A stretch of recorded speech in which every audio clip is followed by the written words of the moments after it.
Thanks a lot. I'm Heather Staines from SIPX, and I'm here to tell you today a little bit about how we're working with universities and publishers to clear up some of the complexity in the rights space. Who are we? We started as a research project at Stanford, thus our name, the Stanford Intellectual Property Exchange. We spun out of Stanford, and we are an entirely independent company since October of 2012. We're working with, there's 20 institutions now, 17 of them have courses that are live of varying sizes and locations. In addition to the traditional campus implementations, we're also working with a variety of MOOC providers. We offer an end-to-end solution for managing copyright.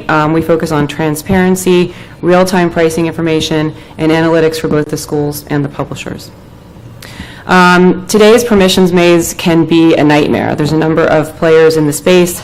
Professors or librarians may well give up. They've tried to do the best that they can. They reach dead ends. They have silence. And what we're trying to do is actually come in.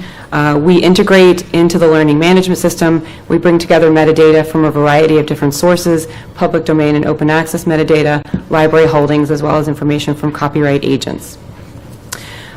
Just a few stakeholder perspectives. We integrate with the learning management system so the professor doesn't have to change his behavior. We intercept him in his existing flow. If he's searching for an item and it's covered by his institutional license, he sees that message, so it brings visibility to subscribed content and makes it easier for him to assign it.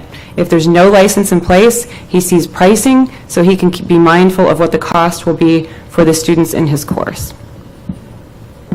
From the publisher standpoint, we can ingest metadata and URLs, and when the instructor assigns the content, we will come out and retrieve the PDF from your website so that a counter download is recorded.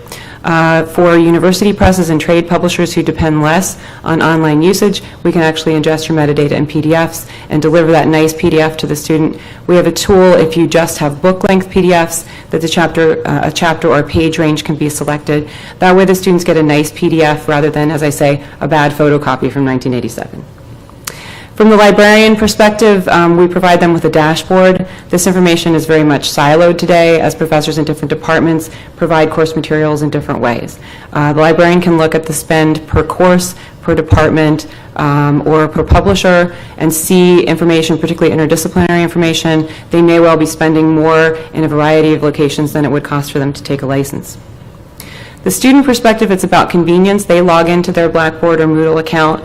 They can have one place to do the transaction. You're going to have already lost them if you send them to different publisher platforms. If it's 2 o'clock in the morning before the final, they just want to go in and get their content and be done with it.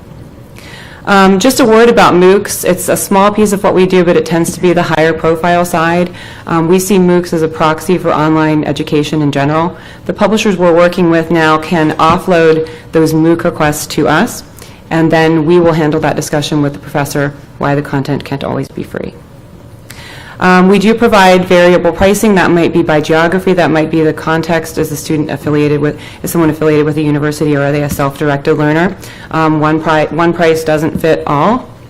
We have a lot of information about where interest is coming for MOOCs and other online services depending on the subject area and the type of course that's being offered. And we've got a lot of information that demonstrates that students, even if they are taking a free course, they are willing to pay for content. The MOOC content does not have to be free, and we can take care of that for you. So if you have questions about either the on-campus or the MOOC implementation, just let me know. I'm always happy to follow up with you. Thank you. Thank you.